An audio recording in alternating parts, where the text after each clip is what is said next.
Adam Curry, John C. Dvorak. It's Thursday, September 8th, 2016. This is your award-winning Gitmo Nation Media Assassination, episode 858. This is No Agenda.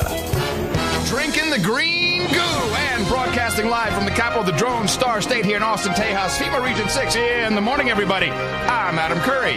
And from northern Silicon Valley, where I've got a duck call, I'm John C. Dvorak. It's Crackpot and Buzzkill in the morning. You know, my openings are never as good as yours. Well, I practiced this from a very young age back in the days when I was on the radio in the Netherlands.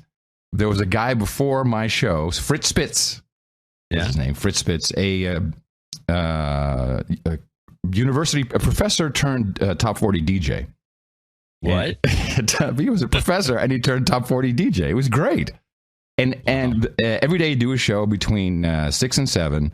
And at 6 o'clock, 6 and 7. And he'd listen to the 2-minute news report just before his show. And he'd always have an opening line that played into something. And he always had, it was because he was a professor in Dutch language. He always had something really, cool take on it. And I pretty much stole the idea from him. I'm not as good as he is. And he had double entendres, which I can't do.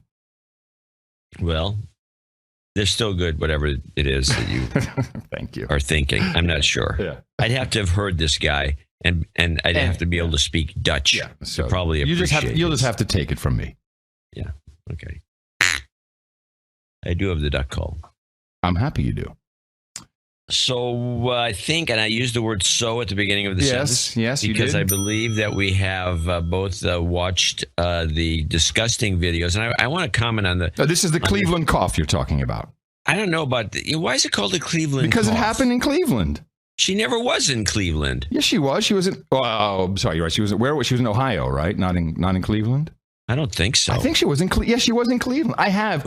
When she started coughing? Hold on a second. I have it here. Let's see. Hey, Cleveland! There you go. Hey, Cleveland. Well, that would... she goes to Cleveland. I guess... Yeah, okay. Well, here's the thing. So she had this coughing fit, and this has been, clipped and memed, and there's so much... There's been a bunch of them, and the last one was a 2-minute job, but I'm still kind of annoyed that there was a following coughing fit that took place on the airplane. Well, hold on. The actual coughing fit in Cleveland was 4.5 minutes. You've not seen the full thing. And I believe as No Agenda, maybe not right now, but we should at least play this whole thing because it is unbelievable. And it's not just the coughing, she can't talk. I don't know if you want to do that up front or if you want to do it later. It's really sad. I'm sad for her. This woman is not well. I agree, and I don't feel good about it either. Do you want to play? But the one that took place on the airplane is the one that because there was all these media people, and there was a photo that was going around of them all like in awe of her. Yeah, it was a great photo, and it's on the Twitter. Let's just play this, John. We can talk through it. Let's talk while she's coughing. Here we go. Hey, Cleveland! And there are a couple of things happening in this video which are interesting in the background. Happy Labor Day. Okay. Okay, so this is the 4-minute one that took place on Labor Day. When we were trying to figure out where we could be, we all said, let's go to Cleveland. Oh, she's hilarious. Yeah. And I want to thank Congresswoman Marcia Fudge for hosting us. Here it comes. And meanwhile, Kane is in the background, and he's just, looking concerned. He's trying to laugh everything off, and this is not going well here. I've been talking, But listen to her voice. That's worse than the coughing. Is this the Donald Trump line? What's that? Is this the line? It's coming. I think about Trump, I get allergic. Yeah. All right. So just I've only seen the beginning of this. I don't think anyone's played the whole 4 minutes. That's why. But hold on a second. She says, she says allergies, and she'll refer to that again later on. The pollen count in Cleveland, I looked it up on Labor Day, was all systems green. I have it here. This is from, what is this? The local TV station always has that. Always has the pollen count. Yeah, completely green for that day. So, okay. Maybe she really is allergic to Donald Trump. Ugh, poor Could be woman. the Trump Boy. cologne. We have Listen to 63 days to go. Oh, God. I feel so bad.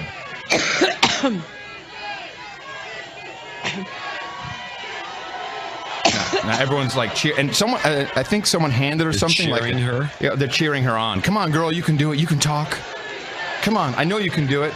Now she's given something in her hand. She puts it down on the lectern. Okay, she's gonna try to speak again. Here we go. Well, thank you. Yes. Now, but this is so sad.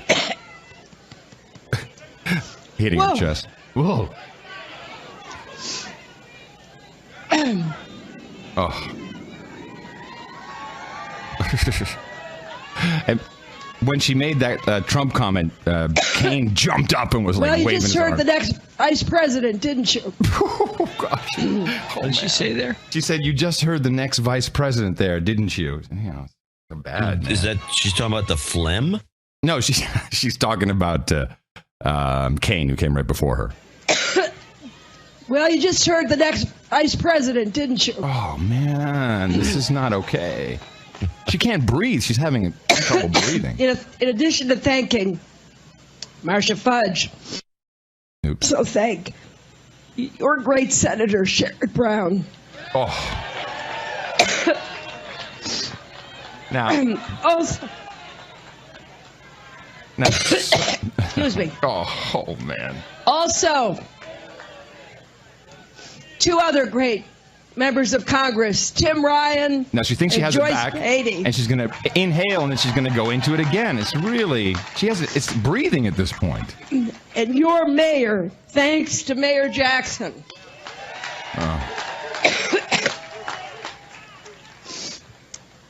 And I hope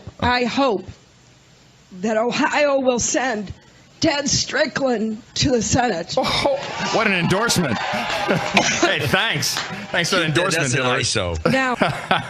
Now, I saw it later. behind me are some of the great labor leaders of our country. Oh boy. Randy Weingarten, Nobody played this. No, of course not. This is Lee why we do it. Saunders, Rich Trumka. I'm proud to be on the same stage with them Oh, another ISO. because they're always fighting for working families. Oh, I'm crying almost. And at this point, she's going to grab a glass of water, and this is what people have probably seen. If not, it's in the show notes, 858.noagendanotes.com. She takes the glass to her lips and then spews this green goo into the glass, which I believe is probably a lozenge or something. But then she drinks it, and that's the part that is odd. Did you see that? Now, She reproduces. Well, I have something once else. I get over my allergic reaction, No, there was no pollen that day. let me say that Sorry. we're here in part because we know how important this election is to Ohio. 30 seconds left. It's not just, as Tim said, that Ohio is one of those battleground states you hear about every 4 years. It's that Ohio represents everything that's great about America and all of the challenges and the opportunities that we face. Oh, man. There you go. Oh, That's why 15 this more. election is critical to every person in this state. And what I want to emphasize is I know we can't face our problems alone. We have to work together. We believe we are stronger together. it's bad. Well, after this coughing fit, she had another one on the airplane. I've only seen one report of it, and it was right during her press conference, or I don't know what you want to call it. But she was standing in there talking to the reporters and not really answering questions, but kind of talking about how great everything is, and then take a softball or two. Because you always get the impression they weren't going to say anything in the airplane, rather risking getting kicked off. And right in the middle of that, she had one of these fits, and she had to go back toward the front. Let's stop for a second about this green goo. Yeah. You saw this, right? Yeah, oh, yeah. Right. And I said, right.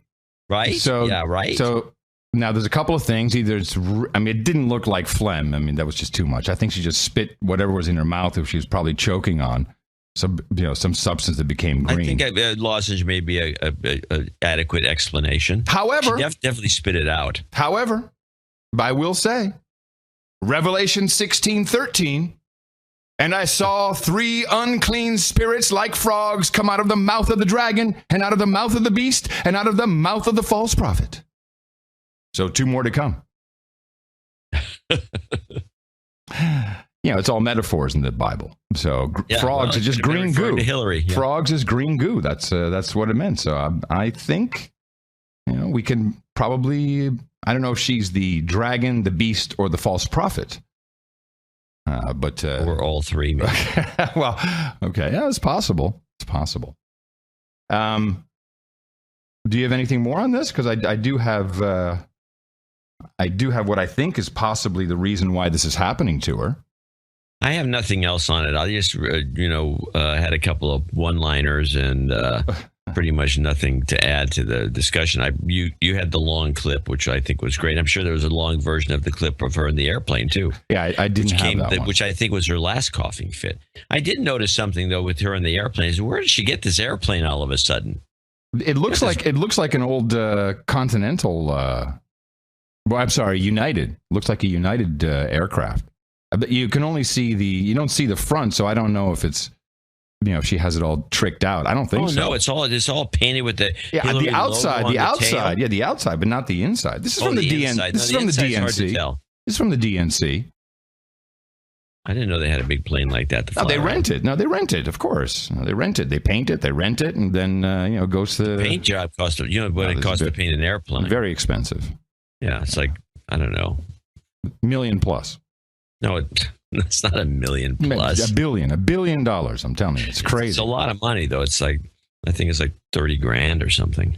Hey, I did find the reason why this is happening to her. Okay, these health reasons, and I'm always looking at all the people on YouTube and on the everywhere on the webs, the interwebs, and I think I found what is happening. This it seems like a very, very obvious conclusion that if this is taking place, she's going to get ill and start coughing. All right, YouTube, it's time to reveal some of my occult practice, and I'm not by far the only one doing this. It involves He's the ham radio guy. No, it's not the. It sounds a bit like him. No, this is a guy with really long hair. He's got his shirt open, unbuttoned, his bare chest, and he's doing his. You have to stop now and play the ham radio guy real quick, and then cut back to this and tell me it sounds like. Okay, I think you may be disappointed when you really hear him. Hold on, what is it? Ham radio, wasn't that it? Ham radio. Hey. Why can't I find it now? Oh, here we go. Hams. Perfect. Now here we have ham radio, guys. Ham radio is the public service network of last resort. Okay, when the apocalypse comes, we're the guys who are going to save the world, right? All right, YouTube, it's time to reveal some of my occult practice. A little bit. And I'm not by far the only right. He doesn't say right. One doing this. It involves literally tens of thousands, possibly hundreds of thousands of participants, some of which are aware of what's happening, many of which are not. And that's the mimetic and occult attacks upon Hillary Clinton that are driving her health downhill, that are slowly degrading her fluency in speech, that are making her, making people less receptive towards her message, making her sound more boring. Here's a person who not that long ago really carried herself with a much greater degree of charisma than in the last 6 months or so. Even at the beginning of the Democratic primaries, most of the degradation of Clinton that you see now, I'm not talking about, her support. That happens. There are fluctuations within politics. But the degradation of her speaking abilities, of her health, of people's perception of her, is partially related to occultism. Not completely. Some of it's just organic politics. It's the way that things operate.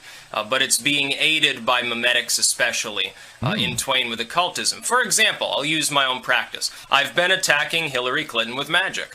Yeah, absolutely. She She's cursed. She's hexed, bound, whatever you want to call it. Hillary Clinton has people that support her, that are on her teams, that deal with memetics. Ted Cruz famously was directly partnered with a man who ran Applied Memetics. Now, you may think that this is all just a bunch of geeky shit on the internet. Maybe. But those viral memes affect people's psychologies on a profound level. On memetics, practically on an organic basis, completely screws herself and literally starts guzzling down the poison of hexes and curses that are being flung every which way by tens of thousands of people, myself included. And all of these negative things begin to affect her. That is not completely coincidental. A person can believe it is, but people's psychologies are affected by things, even the course of events, insofar as they just involve humans and human timelines, are affected by these things. You get some story that goes completely apeshit viral, and it can delay other news stories. The media will hold them back. It can delay press conferences. It can delay meetings. It can delay flights. It has real-world implications. This is not a joke. No. I like that guy. Wow. Wow is right. Great. Yeah. Possible. Anything's possible. Anything's possible. It could be the power of prayer. A lot of Christian churches are agreeing. There's this thought among certain fundamentalists that, two people agree in a prayer and then it will happen. Yeah. And there's a lot more than two after Hillary in that group. So you never know. It's all these things going on. Since we're on, could be a metaphysical thing. It could be. No one's. Yep.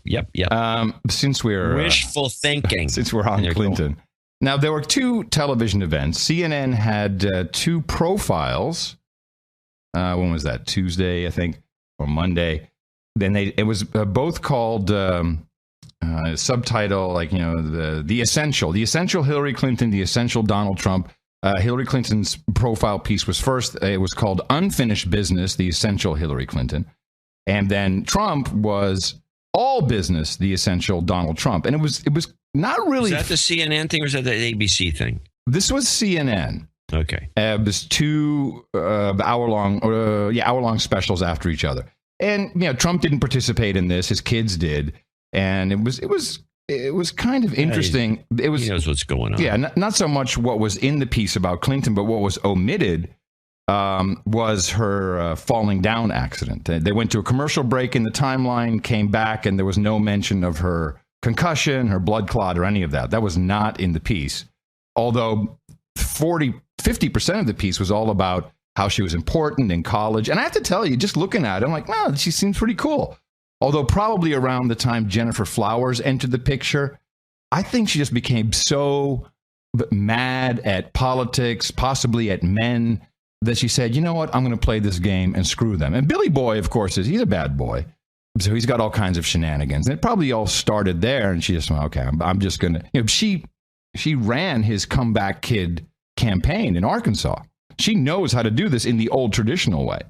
Yeah, it was I actually had just a teeny weeny bit of compassion, maybe just watching. I'm like, oh, she seems okay. In fact, I picked up this little ditty. I always like it when she jokes about it, whether she's human or not. That had been there, but suppressed because you had to get up every day, do 10 events, travel 1,000 miles. Now, this is about her meltdown in 2008. Remember when she became really emotional, and that kind of tanked her campaign at that point.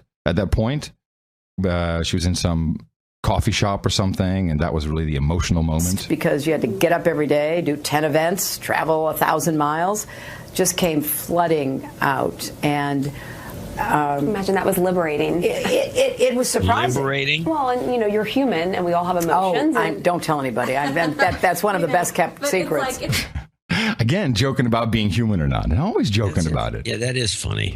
And then, let me see, this was the only kind of, it's just a short clip, but the only little bit they put in there showing how she speaks privately one way and to the public another way. Publicly, the Obama administration said what happened was the result of spontaneous protests. Today, we bring home 4 Americans. Privately, Clinton referred to the assault as a, quote, planned attack. There she is with her privately and publicly discrepancy. So that was about the only thing that was negative. And Trump, Trump is all about his business. Very little about his college, his education, just mentioned it, ancillary. So it wasn't really a fair comparison. It was CNN. I don't think it was meant to be that way either. So it was okay, but they were both nice. Now, yesterday on, NBC, we had the big commander-in-chief, what would we call it, town hall between the two. Yeah. And this was interesting for a number of reasons. I'll stick with Clinton for a moment. And she came up with a new excuse, which I thought was pretty interesting for her emails. So first it was, I did not send or receive. There was nothing there marked classified. And now we know that they were marked classified, at least with a small c in parentheses. And now the story changes a little bit based on a question that came from the audience. No, you have to understand, it's not about it being marked classified. It's about the header that marks it classified. Matt, first of all, as I have said repeatedly, it was a mistake to have a personal account. The real question is the handling of classified material, which is, I think, what the implication of your question was. Classified material has a header which says top secret, secret, confidential, nothing. And I will repeat this, and this is verified in the report. This is very interesting. She says this because it is verified by it not being in the report. You see, because I went back and looked at the report. She is like Tricky Dick. She is astonishing yes. And she continues with the lie. She figures that, I'm all right this deep already. Yeah, I might as well just keep saying the same thing over and over. And now she's come up with this new thing about the header. Yeah. And nothing was marked that way, even though it's kind of beside the point. Well, and then she also, if you notice at the very beginning of this thing, when she starts to answer the question, she says, well, the real question is, she pulls that let me listen to that. We've talked about it. Yeah, let me listen to it. A million times, and here it is again. Matt, first of all, as I have said repeatedly, it was a mistake to have a personal account. The real question is... yes, very good. Point for you, the real question is... The real question is... No, and that's not the real question. The real question is the one I asked. Let's listen to this thing. It's 20 seconds. The handling of classified material, which is, I think, what the implication of your question was. Classified material has a header which says top secret, secret, confidential, nothing. And I will repeat this, and this is verified in the report by the Department of Justice. None of the emails sent or received by me had such a header. They did not have such a header. Well, this is important, and I found the deconstruction from some guest on Megyn Kelly's show, which will be very important if this ever, if any investigation ever continues. Now she comes up with a new excuse. There was nothing with a classified header. That all classified information has a header. First of all, that's not true. There is, and the law says she is required to protect classified information, whether marked or unmarked. So, the FBI director said she should have known. But second, if there were classified information on her server without any headers, how did it get there? The way it got there was that she and her staff took the headers off. Classified information can't just appear. It has to be entered in. The two systems, the classified email system and the unclass, are not connected. So she or somebody on her staff put classified information onto an email without a header, which is a violation of the law, and she's using that as a defense. It's unbelievable. That's Huma probably. It's exactly what happened. It makes total sense. Which, of course, keeps her safe. Or it could be Cheryl Mills. She looks like the type. Someone sent me an email and said, no, this is the... although she probably didn't do this with the email. There was that name that was redacted. Where is it? It was Patrick Kennedy, I think, or something. No. It was another woman. The current... let me find it. We got to look at this woman. This is the ambassador to Jordan. Let me get her name for a second. Her name is, yes, here it is, Alice Wells. This is the person we need to be looking at. So Alice Wells was very, very, very well connected. Let me see. Where's her wiki page? Alice Wells. Do you have here? It is. Alice Wells. Got it. So listen to this. She was born in Beirut. Her father, time U.S. Army officer. This is she's like 60. She's from 60. Yes, she's from 69, I think. Here it is. Career member of the U.S. Foreign Service, served as political officer and political military officer in the U.S. Embassy in Riyadh, Saudi Arabia, as well as political and economic officer at the U.S. Embassy in Tajikistan. She was acting director of Egypt and North African Affairs in the Bureau of Near Eastern Affairs from 2003 to 2005. Served as minister counselor for political affairs at the U.S. Embassy in Moscow. Director of Maghreb Affairs. Also served as executive assistant to Secretary of State Hillary Clinton from 2012 to 2011-2012. Undersecretary from 2009-2011, assessor at the Foreign Service Board of Examiners, whatever that is, special assistant to the president for Russia and Central Asia, 2012-2013, and then she was nominated to U.S. ambassador as a U.S. ambassador to Jordan, and she was the one that announced a $1.2 billion assistance package this year to Jordan, as a part of the 2016 budget bill. She's very, very, very connected. And I believe her name is the one that has been taken off some of these emails. Alice Wells. So we need to keep our eye on her. She has a Hillary look. Oh, yeah. Oh, yeah. Oh, like a clone of Hillary's. Oh, yes. Oh, yes. And then Hillary said something very interesting in following on about the email headers. Maybe I'm hearing it wrong. I want you to listen to it. Tell me what you hear. Hold on. As long as it's not played backwards. Yeah, very funny. Director Comey also said this after reviewing all the information. He said there is evidence to support a conclusion that any reasonable person in Secretary Clinton's position should have known that an unclassified system was no place for that conversation. Well, Matt, I just respectfully point to the hundreds. Now, did she say, I disrespectfully point to, or did she say, I just respectfully point to? I think she said, I disrespectfully. That's what I heard. I listened to it several times today. Play it, tighten it up and play it again so we can see if that's what she said. Well, Matt, I just respectfully point to the hundreds of experienced foreign policy. Okay, stop. Now, if you look at the sentence with the word just, I just respectfully, that doesn't make any sense. Well, I mean, a lot of people who talk don't make sense. Well, I guess you could just be slabbering words together, but I just respectfully is not, what kind of a sentence is that? I disrespectfully. Let's listen to it one more time. Well, Matt, I just respectfully point to the hundreds of experienced foreign policy. I'm going to give her the benefit of the doubt. I think she meant. So you're thinking what she was going to do then? The way the sentence would go, would be I just, and then take the word respectfully out is a complete sentence. Okay. I think she just threw it in, perhaps as a throwaway. I just want to do this.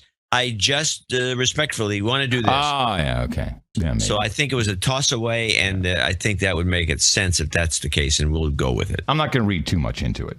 Because disrespectfully doesn't make any sense either. It's a stupid... No, she's not going to say that. But it's funny. Hell yeah. That's what we do on this show. Look for little bitty things.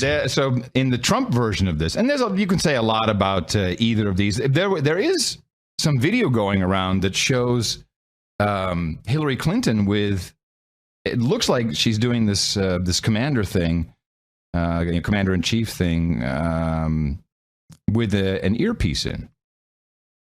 Now, you look at the video, it really does look like an earpiece. A very, very small earpiece in her left ear. There's a couple of shots, of course, on the internets. This has been slowed down. So it'd be like an earwig, one of those things you get pushed down the canal? It's like a small disc, a very small disc in the that's just right in her ear. Now, that, you know, of course, it's all conspiracy theory. However, if we go back to George Bush, let me give you something. Okay. If we go back to the WikiLeaks email archive, the email ID 14039er from Huma to H, one line in the email. This is from September 24th, 2009. Did you take your earpiece or do I need to get it? Question mark.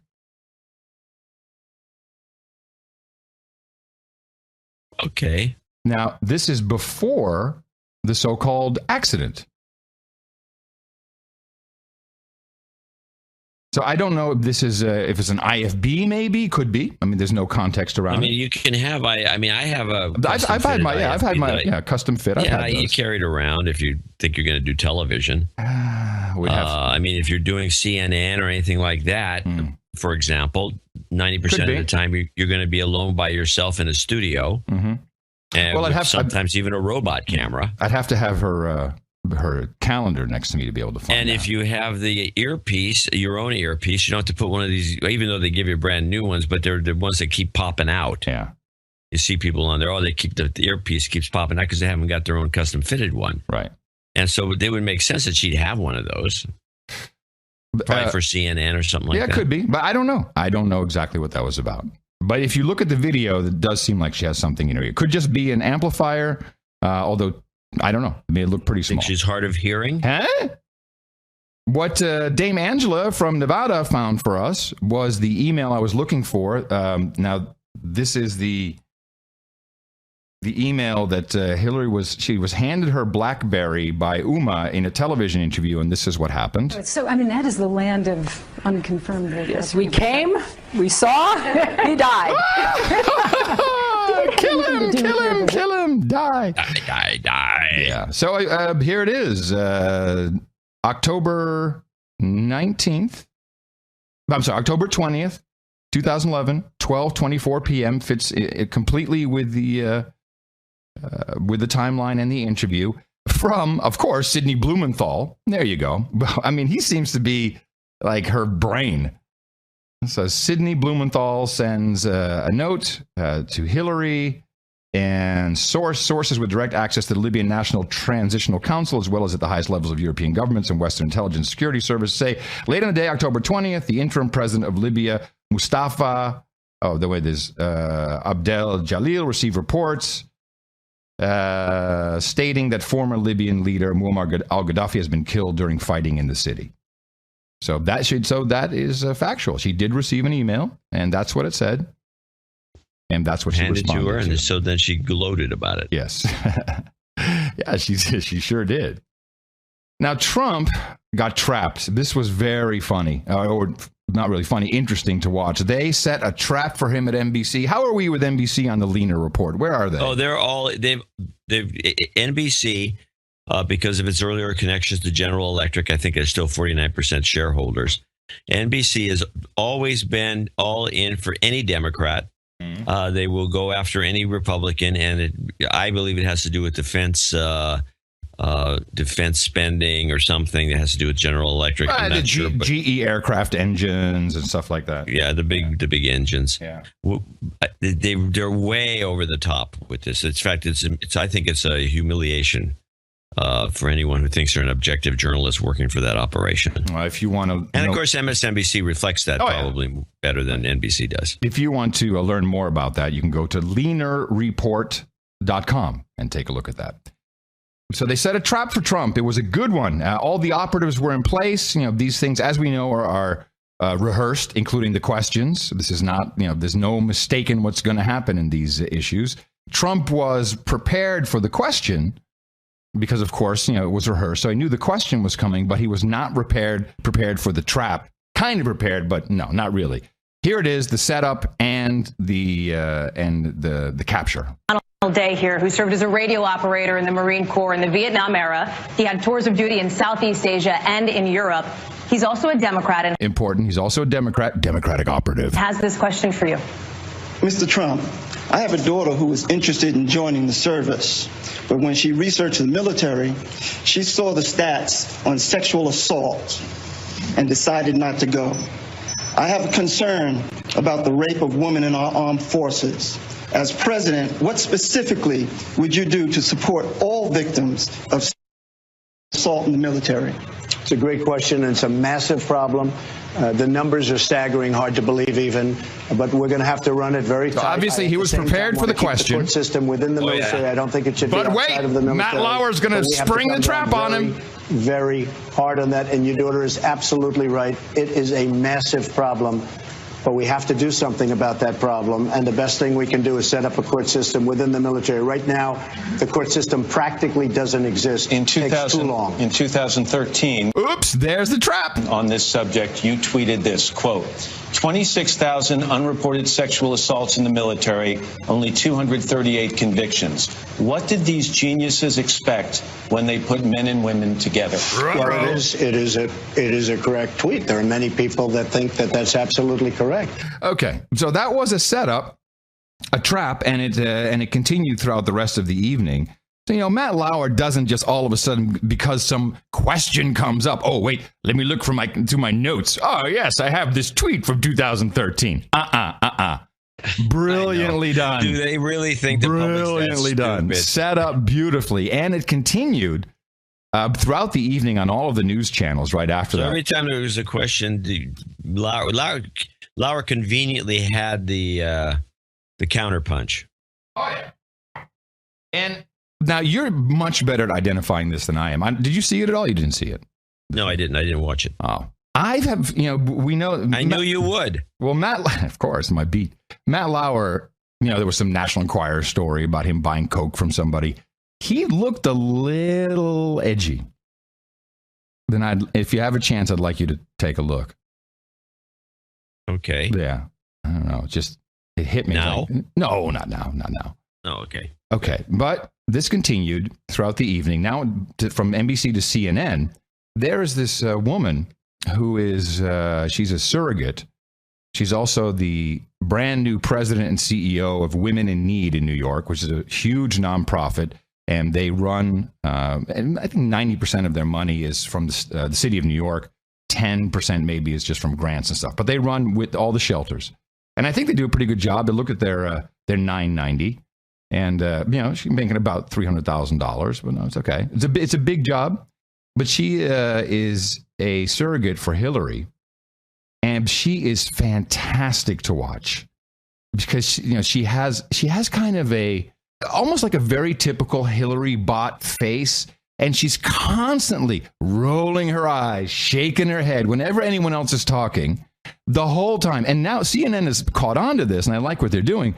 They will bring up a split screen, a double box, with the person talking, typically a Trump supporter or someone who is saying something negative about Hillary, and then so they show on the left-hand side of the screen, they show her with the eye rolls. It's really fantastic. She's great to watch. And I looked at her Wikipedia page. I didn't know this, but I didn't need to know this, but it's all over her wiki page that she's gay. And I didn't really care, but it's very important to her, apparently. And she was formerly Speaker of New York City Council, very powerful job in New York. Was also implicated in some financial scandals. She was not prosecuted, although other people were. I think she's the woman behind building the mosque on the 9/11 site. I'd have to look into that. That's just not important, but I think she might be. And so of course I'm on the wiki page, like, oh, and let's look at her wife. I mean, they could be they're two peas in a pod. They're perfect together. She's a lawyer, but she did something really nasty, and Mike Rogers called her out on it. I thought that was pretty good, as they were talking about this tweet from Donald Trump. Now, before we do that, I really tried to get into the zone about this, because you can interpret this tweet in multiple ways depending on your bias. So when Trump says, well, we have 23,000 rape cases, only 200 have been prosecuted. What did they expect when you put men and women together? You can interpret that as what he is saying. as, hello, if you don't have everything set up, this is going to happen. You have to have something in the background good to go. You've got to have something, you've got to have protections in place. What are you expecting when you put people together? That's one way of interpreting it. Yep. The way it was interpreted in general, I think, certainly by the media, is, well, what do you expect? You put men, they're going to be rape. Get the women out or whatever. And it's very hard to do this. Very hard for people to see the other side, but you can put yourself into that zone. No, it's your pre-reading. It's just, you're programmed to think one way, and that's the way you think. And I have to be honest with you that my initial thinking when I saw the trap and that tweet, I thought, oh my God, what did he say? Why would he say that? So my thinking is more on the Hillary side in that case than on anything, which was a little jarring to me. Here's Mike Rogers, former, what was he? He was the chairman of the Intelligence Committee. Now radio disc jockey and CNN commentator. Well, they really pulled that radio thing from. Oh yeah, no, but he sucked. He's exactly. Here's Christine Quinn is going to interrupt him. Clearly, and I believe this as a former military officer myself, that the military must do better on these. They're not handling it in an appropriate way. And I think Senator Gillibrand has some pretty good understanding of how you fix it. It hasn't been done, which means now you have all of those women who aren't getting the justice that they deserve. So, again, I think the emotion of this, the emotion of the talk and the debate on this thing is it's fascinating for me as a political guy. With all due respect, Mr. Chairman, the issue of rape and sexual assault is a very emotional issue. I have worked with survivors of that for many years in my career, and maybe you've not had that experience or worried about that in the same way that women do, and we often walk down the street. But let's be clear. This is that accusation thing that I think is so unfair. I used to be an FBI agent to enforce the law. Some notion that because I disagree with your inflammatory notion that we don't care about it. The problem is the reality is these women are not getting the justice that they deserve, and you're saying, well, and everything's okay. I just think that's wrong. No, absolutely not. You are for political purposes. You're doing that. I think that's what's so unfortunate. Clearly, what the military has done and disagreed with the other military gentlemen is not enough. But what I've said is that Donald Trump doesn't understand the solution, which is not to keep it in the chain of command. And with all respect, sir, if you go back to the tweet, Mr. Trump is the one. Mr. Trump is the one who said we should have expected this when women came into the military. Those are his words, and he has to stand by them and what they mean. We got to leave it there. We're way over. I appreciate that. Yeah, of course. Yeah, give her the last word. Perfect. Thank you, Anderson. So she pulls the woman card. Well, you can't know about rape because you're a man. Oh, I really, really dislike that. There is actually a huge number of men that are raped. Yes, there's not a discussion at all about that. That never gets discussed. Yes. And I'm sure there are people right now going, oh, crap. The funny thing, this NBC thing ended. Let me see if I have anything else here. Yeah, this NBC thing ended, and it was on MSNBC as well, I guess. And then, so they cut back to, is it Lawrence O'Donnell? He's on MSNBC, right? Oh yeah, big time. And he's one of the worst. The audio is not great, but it's the only capture I have of it. Here's what he said coming right out of this Commander-in-Chief forum. We ran out of time to analyze anything that Donald Trump said about Vladimir Putin tonight, but luckily, MSNBC's live coverage will continue. I hope everyone caught that. Should we play it again? MSNBC's live coverage. We ran out of time to analyze anything that Donald Trump said about Vladimir Putin tonight, but luckily, MSNBC's live coverage will continue. Truth will out. Always comes through. I love that. That's fantastic. Perfect. Okay, I think. Oh, okay. It's just a slip of the tongue. Of course. You guys are making too much of too little. Yeah. Trump made a big mistake. He made a big mistake this week. He was on, I think it was O'Reilly.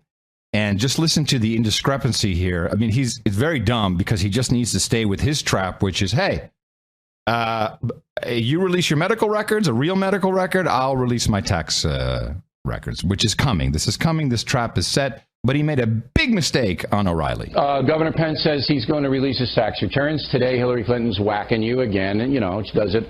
Whacking you now. I hadn't heard whacking you yet as a... Yeah. That's a new one. I like that. Today, Hillary Clinton's whacking you again, and, she does it almost every day, that you should release your tax returns. If Governor Pence does release his, is that going to put pressure on you to release yours? Not at all. Nobody cares about it except some of the folks in the media. Nobody cares about it. But just so you understand, I'm under audit, a routine audit, and when the audit's complete, I'll release my returns. I don't know when that's going to be, but when the audit is complete, I'll release my returns. I have no problem with it. It doesn't matter. But the legal how does people she say talk you about could my do tax it returns? now, Because in the meantime, Bill, in the meantime, well, no, but nobody would recommend that. In the meantime, she has 33,000 emails that she deleted. When is she going to release her emails? She probably knows how to find it. Let her release her emails, and I'll release my tax returns immediately. Now, with this being... what? This is dumb. Yeah, that is dumb. I agree. Dumb. I think I've heard this before, and it's every time I hear it, you can't dumb. say one thing and then say the other. But not as dumb as what happened this morning on the Morning Joe show. Oh, my goodness. This is the gaffe of the century. Gary Johnson on the Morning Joe show today. What would you do if you were elected about Aleppo? About Aleppo. And what is Aleppo? You're kidding. No. Aleppo is in Syria. It's the epicenter of the refugee crisis. Okay, got it. Okay. Well, with regard to Syria, wow. Hey man, I'm smoking dope, and you expect me to remember this stuff? Aleppo, man. I want to remind our producers out there that you heard about homes in Aleppo 4 years ago when we did the pipeline episode. Because that's where the pipelines are supposed to be. Longer ago. I know when we did the pipeline episode, which really set us off on a pipeline thing. Yes. We talked about homes in particular, and Aleppo was a secondary target. Yeah. So good old Scarborough, wasn't it Chuck? Chuck Scarborough. He jumps. Johnson should be listening to our show. He'd be better off. One of his advisors listens to our show. But I haven't sent him an email yet because he's probably hiding. Scarborough jumps on this and starts to query Johnson about it, just to rub it in. So Aleppo is the center of a lot of people's concerns across the planet about the terrible humanitarian crisis that's unfolding not only in Syria, but especially in Aleppo. You asked what is Aleppo. Do you really think that foreign policy is so insignificant that somebody running for president of the United States shouldn't even know what Aleppo is, where Aleppo is, why Aleppo is so important? Well, no, I do understand Aleppo, and I understand the crisis that is going on. But when we involve ourselves militarily, when we involve ourselves in these humanitarian issues, we end up with a situation that in most cases is not better, and in many cases ends up being worse. Yeah, humana. Goodbye. That will come up in a debate. This is poor guy. Well, if you look at him, he just looks haggard. Yeah. It looks, I think he's strung out on marijuana. He says he hasn't smoked for months. He says that, but he doesn't look it. Maybe he's using edibles. I haven't smoked for months. I haven't smoked it. Yeah, that's a point. That's a good point. That's this chocolate is good. Want a brownie? Actually, you get these chocolate bars, and there's like a bunch of pieces. Any one piece will knock you on your ass. This guy's eating chocolate all the time. It's the chocolate bars. Well, it doesn't knock me on my ass, but I have seen edibles knock people on their ass for sure. But I grew up with that, so yeah. Hey man, I'm eating brownies right now. What are you talking about? Julian Assange was on Hannity Hey, Julian Assange is on everything. Oh, he's all out. Well, they're about to release, so here we go. You have a significant amount of information. The information itself is significant pertaining to Hillary Clinton's campaign. You will be releasing it in several batches as you are finishing it from a journalistic standpoint. How many batches, as you describe them, do you think you'll be releasing, and how soon? Somebody's got to help Assange there. The hum in his microphone and the chroma key is all off. It's like wavy. It's like, could someone please just help this guy just a little bit? Tricky question, Sean. Ecuadorian text. I'm sorry? Ecuadorian text. Yeah, exactly. I think you'll be releasing. Dude named Enrique. Releasing, and how soon? Tricky question, Sean. No, that's actually a pretty simple one. That's not tricky. The first batch is reasonably soon. We're quite confident about it now. We might put out some teasers, as I don't want to promise anything because you have to see how the formatting goes, but we might put out some teasers as early as the next week or the week after. Yeah, baby. Can't wait. Next week. I watched that interview. Hannity does not handle Assange well, and he doesn't let Assange speak. No. And Assange doesn't handle it well because he's so slow. Yes. I mean, step it up a little bit. There's also a Skype delay and all kinds of stuff going on there, I think. Yeah, well, they could do a pre-interview, put it in the show, and they could edit all that crap out if they wanted to. They apparently don't have enough time. I have one more clip here in our election 2016 block. My theory on Donald Trump's reason for visiting Mexico, as you recall, is what was on his mind the minute he talked about it in Phoenix. He said, we had a conversation about the drugs, the illegal drugs. We got to talk about the drugs. That was the thing on his mind, and I deduce from that he went over, and with the new Mexican president's ties, and with Donald Trump being a builder in New York, my assertion is, hey, look, I'm going to build this wall. I'm going to have a door for people. I'm going to have a door for the drugs, but we got to talk about it. We got to make sure this works out okay. And Trump is always banging on the illegal drugs. They're illegal according to whatever. So, although it's not really evidence, it's somewhat circumstantial. The finance minister of Mexico, Luis Videgaray, resigned after Trump's visit. Because he did something wrong. And I think I know what it is. It's about the drugs. He was at the, the International Monetary Fund meeting. Didn't they have a big meeting recently? Or was that part of the G20? Big meeting was the G20. I don't remember. Yeah. Well, the G20. Well, here's what the finance minister said. A perfect English speaker. Here's what he said at the time. As always, it's a challenge to have a country that is our neighbor that demands these type of products, these type of illegal products, and that will always create a disruption.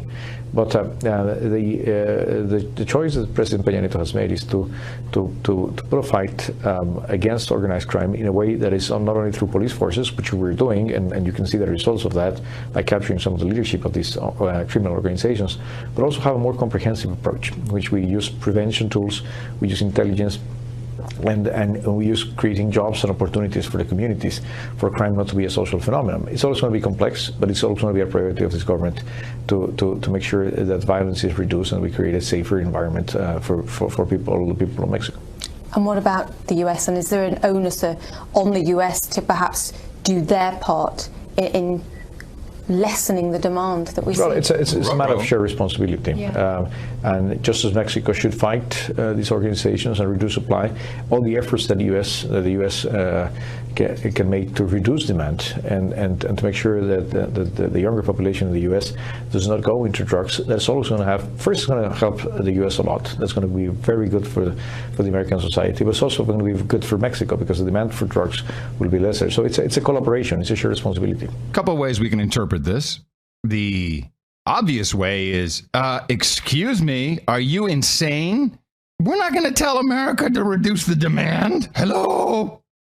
This is dumb.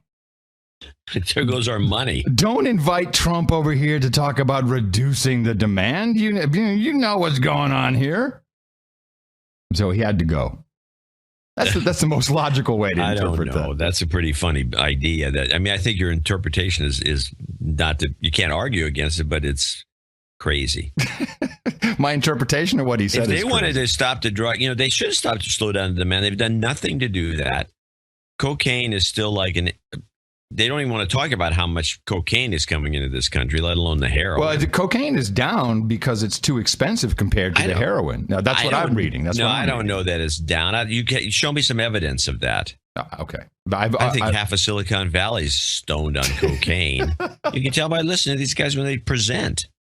Right. Let me tell you about what's going on, right? Or there's people going to their nose constantly. They're always kind of doing something. They're pushing on their nose and grabbing their nose and sniffling a lot. And then rubbing their nose. And what? Just keep an eye on anybody you see on the media or in person that's constantly rubbing their nose or pushing their nose or kind of doing this to their nose and that to their nose. It's obvious what's going on to me. Right. Well, heroin is the real problem, though, especially now it's being mixed with fentanyl and. Oh, heroin's a huge problem because it's hurting the sales of the OxyContin. Yes, this is the real problem. Damn it. We got to get our legal drugs into people's systems. Crazy. Yeah, then we get strung out on that. All right. I do have one thing. It's kind of relating to this thing, and it probably requires the one of the theme songs. This is Guyana. Report on Russia and the election. Well, you know what that means. We need to have Guyana, Chichikan, Chichikan, Chichikan, Chichikan, Guyana, Chichikan, Chichikan. That's right, everybody. She's the star reporter for Russia Today. Just look at the hair. Chichikan. All right. What is this? The Guyana turtle? Is that the yes, clip? the turtle theory. Guyana, Chichikan has this story. If you followed the U.S. presidential race, you may have noticed that Russia has been in the news a lot lately. Russia, if you're listening. Pressure that Russia's putting on our European allies. In friendship with Russia. Russian intelligence services. Russia. Russian people. Russia. Russia. Hillary Clinton has persistently insinuated that the Russian president is trying to interfere in the U.S. presidential election and get Donald Trump elected. Russia's hacked into a lot of things. Russia even hacked into the Democratic National Committee. So we've got to step up our game. In the absence of any proof of the Russian government's involvement in the leaks, Clinton has relied on the turtle theory. If you find a turtle on a fence post, it didn't get there by accident. I think it's quite intriguing that this activity has happened around the time Trump became the nominee. The Clinton campaign has worked overtime to find any shred of evidence of connection between Trump and the Kremlin. Trump's former campaign manager, Paul Manafort, at one time reportedly offered consulting services to Ukraine's ousted president, Viktor Yanukovych, who was widely seen as a Putin ally. So there could be a connection, alleged the Clinton campaign. Trump hit back, pointing to evidence that the chairman of a uranium mining company, Uranium One, had donated over $2 million to the Clinton Foundation around the same time as the State Department under Hillary Clinton approved the sale of that company to Russia. The sale reportedly gave Russia control of 1/5 of all uranium production capacity in the United States. The Russian president has debunked allegations of a connection with the Clinton family. Trump, on the other hand, has expressed his ideas about Putin's possible preferences in the U.S. presidential election. Putin looks at Hillary Clinton and he smiles. Boy, would he like to see her. That would be easy. Because just look at her decisions. Look how bad her decisions have been. Virtually every decision she's made has been a loser. For the candidates, bringing up Russia to attack the opponent may be a smart play in terms of election politics. But the fears that some of the leading U.S. media outlets help stir may have more long-term implications, as even if unfounded, they may affect policies in the future. Yeah, it's a little wrap up. She just has these troublemaking kind of reports she does. Some bad news. Turtle theory. Bad news. Yeah. With that jingle, Chichikan. So that originally, of course, is Chaka Khan. From the chat room. Chaka Khan and her sister have entered a drug rehabilitation program to battle their addiction to prescription drugs. In a statement released to AP, the 63-year-old Grammy-winning singer says she's been battling an addiction to the same medication that led to Prince's death, which is oxy and fentanyl. Poor lady. Damn it. Wow, 63 and